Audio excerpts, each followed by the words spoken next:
भर में लोगों से कहना चाहता हूं, कम मेक इन इंडिया।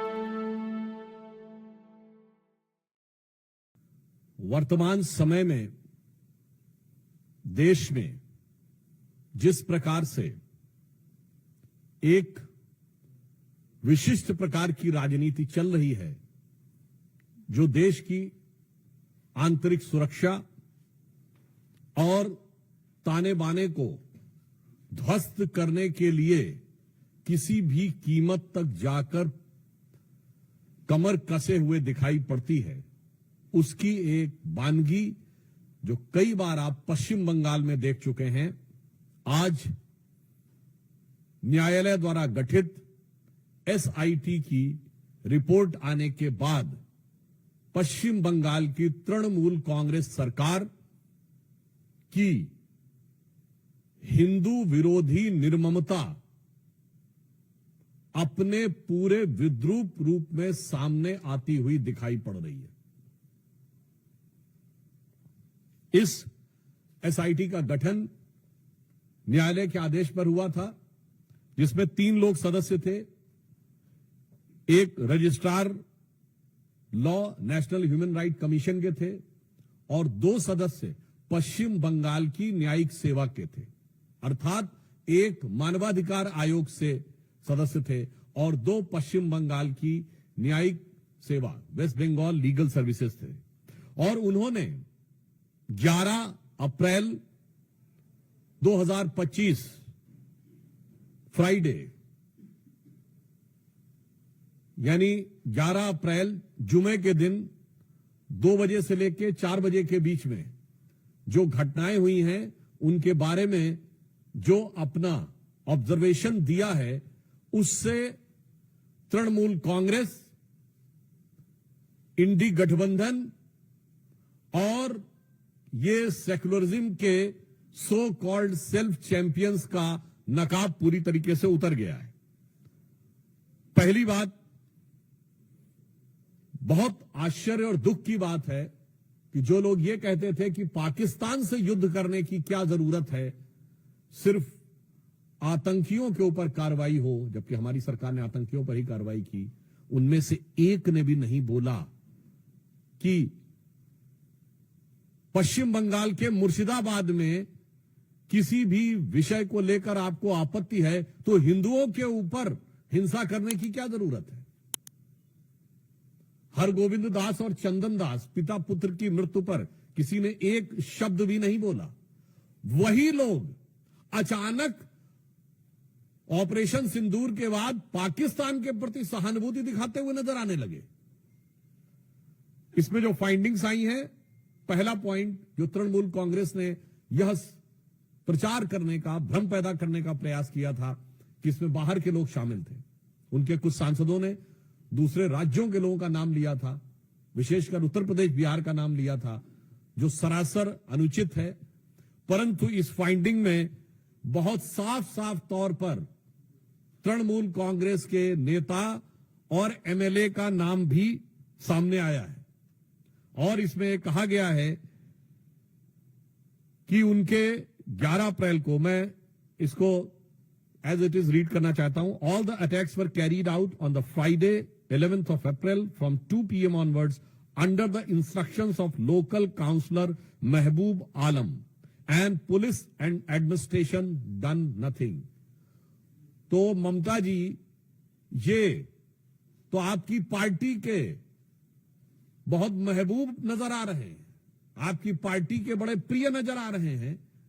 ये बात अब फाइंडिंग्स में बिल्कुल साफ हो गई। दूसरा विषय यह आया कि एक कुल मिलाकर इसमें बताया गया कि total of 113 houses were damaged and they even fled to Malda. जो ये कहने का प्रयास किया गया था कुछ नेताओं के द्वारा कि ऐसा तो कुछ खास हुआ ही नहीं, कोई महत्वपूर्ण, कोई ऐसी उल्लेखनीय घटना नहीं हुई, ये बात बिल्कुल साफ सामने आई कि 113 जो हाउसेस थे वो पूरी तरीके से विध्वंस हुआ और लोगों को वहां से पलायन करने पर बाध्य होना पड़ा।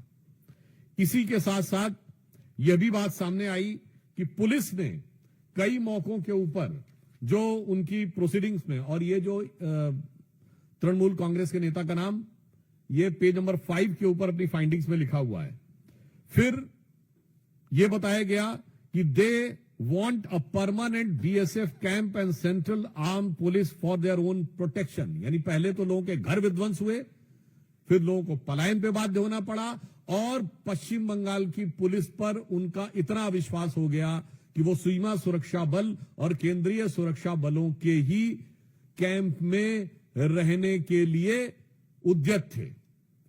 ये साफ दर्शाता, और आगे लिखा है the West Bengal police did not respond at the village of Bedbona called at 4 p.m. on Friday and 4 p.m. of Saturday, but police did not pick up the call।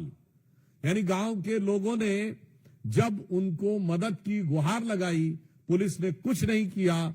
और कितनी गंभीर बात है कि पुलिस का फोन न पिकअप हो ऐसे समय में, जबकि वहां दंगे या सुनियोजित हिंदुओं को टारगेट करते हुए आतंकी शैली में दंगे किए जा रहे हों, तब अगर पुलिस नहीं उठाती है तो यह एक बड़ा गंभीर तथ्य है जो प्रकाश में आया है। और यह भी बात सामने आई है कि residents of Shamsherganj, Hijaltala, Shulutala, Digri, they came masking up their faces. यानी यह भी बात साफ आई कि चेहरा छुपाकर लोग सुनियोजित ढंग से हिंसा करने के लिए आए थे। एक बात बहुत स्पष्ट हो गई है कि हिंसा का प्रकार चाहे कोई भी हो, राजनीति का प्रकार चाहे कोई भी हो, वार सिर्फ और सिर्फ हिंदू समुदाय के ऊपर है। अगर पहलगांव में चुन चुन कर हिंदुओं को मारा गया, तो मुर्शिदाबाद में चुन चुन कर हिंदुओं के घर, मकान और लोगों को मारने का प्रयास किया गया। मुझे लगता है कि अब इसके बाद पश्चिम बंगाल सरकार के पास किसी प्रकार का मुंह नहीं रह गया है यह कहने का कि वहां पर हिंसा नहीं हुई थी। नंबर 2, अब बिल्कुल साफ है कि वहां हिंसा हुई, सुनियोजित हिंसा हुई, तृणमूल कांग्रेस के नेताओं के इशारे पर हिंसा हुई, और बाकायदा धर्म और समुदाय देखकर हिंसा की गई। तो अब मैं पश्चिम बंगाल की मुख्यमंत्री ममता बनर्जी जी से पूछना चाहता हूं कि उनके ममतामयी हृदय में कब वह करुणा जागेगी कि वो अपने नेताओं पर कार्रवाई करेंगे। हम भारतीय जनता पार्टी की तरफ से स्पष्ट रूप से पूछना चाहते हैं कि न्यायालय के द्वारा गठित एसआईटी में यह तथ्य आने के बाद तृणमूल कांग्रेस के नेताओं पर ममता बनर्जी जी कब कार्रवाई करेंगी, और अपने नेताओं के अपमानजनक और मारे गए लोगों का उपहास उड़ाने वाले बयानों के लिए कब माफी मांगेंगी। धन्यवाद। मित्रों, प्रश्न सादर आमंत्रित है। सबसे पहले प्रज्ञा।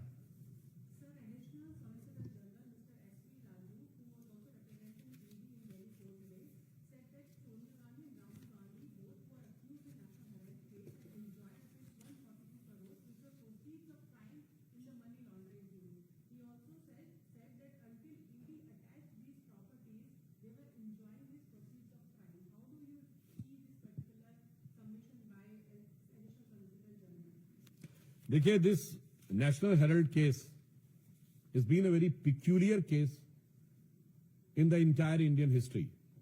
Number one, it started in October 2013 by a PIL filed in Delhi High Court, much before Modi government came into power. Second, this is the only case in which Sri Rahul Gandhi ji and Srimati Sonia Gandhi ji has to take the bail. In the recent findings of ED, they have mentioned there is around 142 crore rupees related to proceeds of crime. अब proceed of crime से अगर पैसा आया है तो use किसने किया है, तो इसके बारे में जो इंडिकेशन दिया गया है कि यह सिर्फ प्रॉपर्टी ऑब्टेन करने के लिए नहीं बल्कि अदर रिलेटेड चीजों के लिए भी प्रयोग किया गया है। अदर रिलेटेड चीजें क्या है, यह अपने आप में बहुत गंभीर विषय है।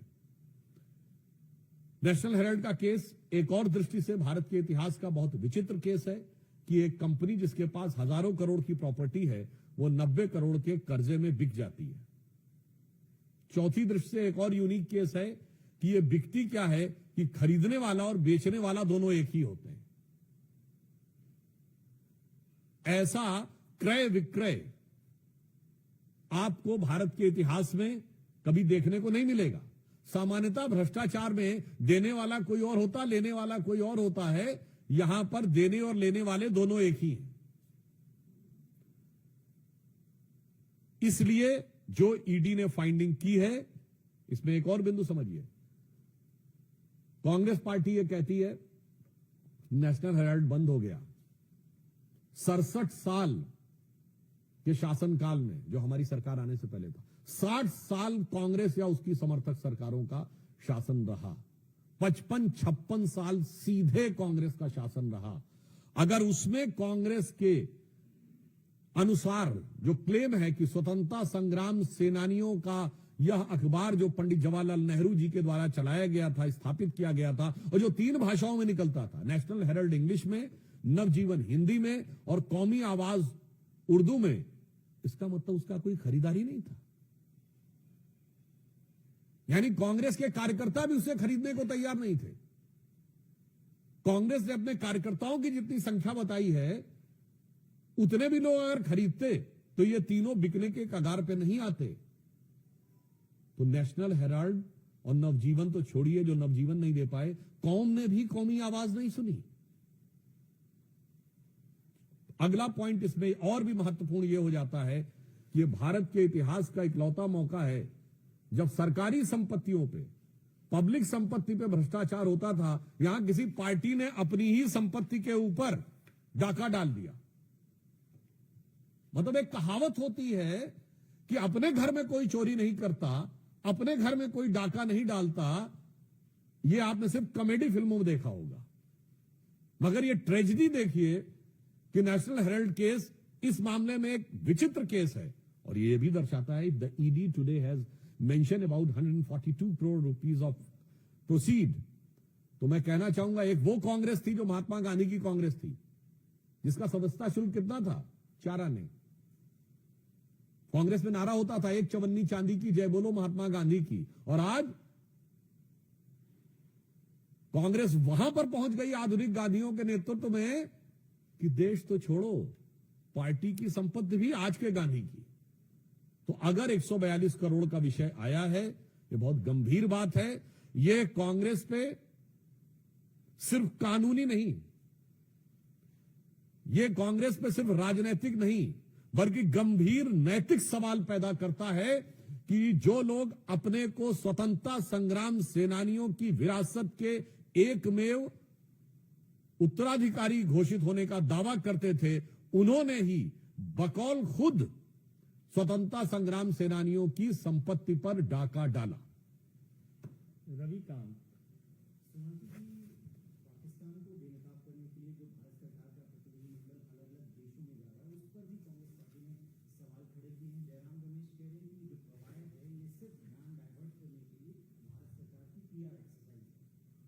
देखिए, हम ये बात भली भांति समझ सकते हैं। कांग्रेस पार्टी इस समय सबूत न मांग पाने की जो खिसियाहट है, उस छटपटाहट में इस ढंग का बयान देने को बाध्य हो रही हो।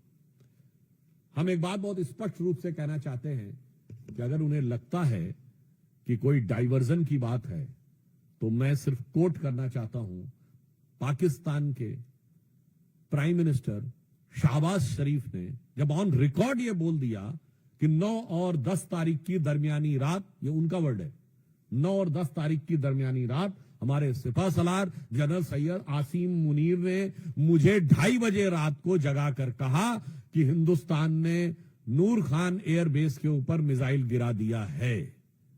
अब इतना बड़ा जो डाइवर्जन हुआ जाके नूर खान एयरबेस पे, ये अगर कांग्रेस को नजर नहीं आता है तो मुझे लगता है उनकी नजर के ऊपर से लगता है राष्ट्रवाद का पानी पूरी तरीके से हट चुका है। सेकंड पॉइंट, जो इन्होंने कहा कि ये ध्यान बांटने के लिए कि जा रहे हैं बाहर, ये भारत के सभी सांसदों का अपमान तो है ही, मगर मैं जयराम रमेश जी से पूछना चाहता हूं, आपके नेता तो ध्यान लगाने के लिए जाते थे। आपके नेता या तो ध्यान लगाने को विदेश जाते थे या देश को बांटने के लिए विदेश जाते थे।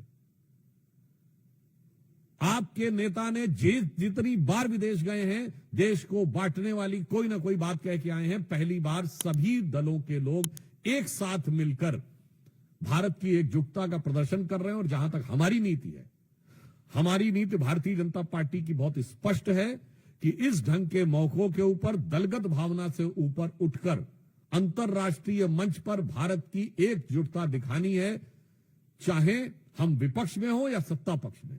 जब हम विपक्ष में थे तो 1995 में जिनेवा में पाकिस्तान कश्मीर को लेकर प्रस्ताव ला रहा था, तब हमारे तत्कालीन नेता प्रतिपक्ष अटल बिहारी वाजपेयी जी ने नरसिम्हा राव का समर्थन जिनेवा में जाके किया था और नरसिम्हा राव को क्रेडिट भी दिया था उस सरकार को, और घर में आकर जो बात कहनी थी कही थी। और ये बात मैं इसलिए भी कर रहा हूं, आप में से कोई भी जाके चेक कर ले ऑन रिकॉर्ड, उस समय पाकिस्तान की प्रधानमंत्री बेनजीर भुट्टो का पाकिस्तान की नेशनल असेंबली में दिया गया बयान है कि देखो भारत में प्रतिपक्ष कैसा है जो सरकार का समर्थन कर रहा है आकर, और हमारा पोजीशन यानी पाकिस्तान का पोजीशन कैसा है जो विरोध कर रहा है। आज वैसा पोजीशन हमारे यहां हो गया। इसलिए यह बात जो कहने का प्रयास कर रहे हैं, वैसे ऑन द लाइटर नोट मैं एक और बात कहूं, लगातार आप देख ही रहे हैं कि कांग्रेस पार्टी के नेता एक के बाद एक ऐसा बयान देते हैं जो पाकिस्तान की मीडिया की सुर्खियां बटोरे। अब जयराम रमेश जी का यह बयान भी यूज किया जाएगा, तो ये पाकिस्तान की पीआर एक्सरसाइज में जो लगे हुए हैं और भारत के इस गंभीर प्रयास को जो पीआर कह के डाइल्यूट करने का प्रयास कर रहे हैं, मैं एक बात कहूंगा कि कुछ मामलों में उनकी मानसिकता और पाकिस्तान की मानसिकता में एक और मेल है। अभी आपने देखा कि ऑपरेशन सिंदूर में जिस अप्रतिम शौर्य का परिचय भारत की सेना ने दिया और जो गंभीर क्षति पहुंचाई, जिसका मैंने अभी आपको बता भी दिया कि पाकिस्तान के प्राइम मिनिस्टर का पाकिस्तान के आर्मी चीफ को कोट करते हुए बयान है, इसके बावजूद वहां के आर्मी चीफ का प्रमोशन हो गया, क्या बन गया, फील्ड मार्शल। ठीक, हमारे यहां भी उसी जहनियत से पैवस्त हैं, वो जंग हार कर फील्ड मार्शल बनते हैं और कांग्रेस में चुनाव हार कर फील्ड मार्शल बनते हैं। वहां भी प्रमोशन होता है, यहां भी प्रमोशन होता है। तो इसे मैं कहना चाहूंगा, तो इसलिए दोनों तरफ बैठकर एक ही विचार, एक ही भाव, तो मिले सुर मेरा तुम्हारा करते हुए भारत के प्रयासों को इस प्रकार से अवांछित रूप से छोटा साबित करने का प्रयास बचना चाहिए कांग्रेस पार्टी को। और मैं कांग्रेस पार्टी और इंडी गठबंधन से, जो मैंने अभी मॉर्निंग में कहा उसे रिपीट कर देना चाहता हूं, इंडिया अलायंस नाम रख लेने से दिल से भारतीय नहीं हो जाता। आज इंडिया अलायंस के तमाम नेताओं के बयान पाकिस्तान की मीडिया में, पाकिस्तान की संसद में, पाकिस्तान की सेनाओं की ब्रीफिंग में, पाकिस्तान द्वारा भारत के विरुद्ध दिए जा रहे डोजियर्स में कोट किए जा रहे हैं। तो ऐसा प्रतीत होता है कि ये पॉपुलर फ्रंट ऑफ पाकिस्तान की तरह इंडिया अलायंस बिहेव करने लगा है। और खड़गे जी का बयान हो या राहुल जी का बयान हो या जयराम रमेश जी का बयान हो, ऐसा प्रतीत होता है कि पाकिस्तान में पॉपुलरिटी की प्रतिस्पर्धा में ये एक दूसरे से आगे निकलने में लगे हुए हैं। पर मैं फिर कांग्रेस पार्टी से यह अनुरोध करना चाहूंगा कि इस मौके पर जब भारत के सर्वदलीय प्रतिनिधिमंडल विदेश में जा रहे हैं, तो इस प्रकार की बात करने से बाज आना चाहिए। भारत की एकजुटता का प्रदर्शन करना चाहिए, कम से कम कुछ समय के लिए अपनी भावनाओं पर नियंत्रण रखना चाहिए। वोट बैंक की राजनीति को राष्ट्रीय हित से अलग रखना चाहिए। गौरव, न्यूज 24।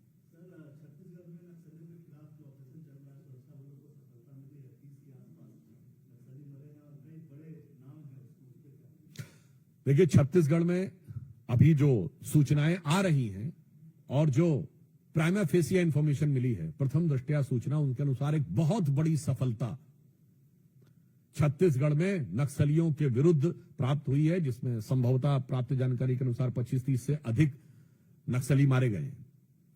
गृह मंत्री आदरणीय अमित शाह जी ने स्पष्ट 2026 तक, मार्च तक नक्सलों के खात्मे की बात कही है, तो निश्चित रूप से प्रधानमंत्री श्री नरेंद्र मोदी जी की सरकार की यह प्रतिबद्धता इस ऑपरेशन में स्पष्ट दिखाई पड़ रही। और यह प्रतिबद्धता एक और मामले में भी है, जिसे आप एक शब्द संस्कृत में सुनते होंगे ना, वाय आभ्यंतरम शुचि, यानी बाहर से भी सफाई करनी है और अंदर से भी सफाई करनी है। तो बाहर की सफाई आप ऑपरेशन सिंदूर में देख चुके हैं, और अंदर की सफाई आज जो नक्सली ऑपरेशन हुआ है उसमें देख रहे हैं। यानी बहावलपुर से लेके और बस्तर तक राष्ट्र विरोधी जो शक्तियां हैं उनके ऊपर निर्णायक प्रहार हमारी केंद्र की सरकार और छत्तीसगढ़ के राज्य की सरकार ने किया है।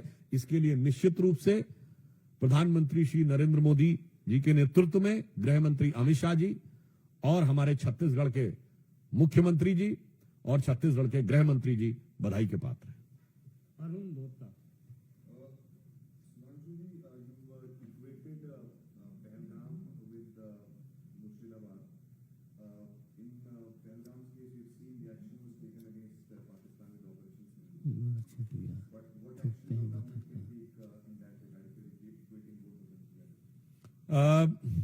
Definitely, in Pahalgaon, it was done by bullet.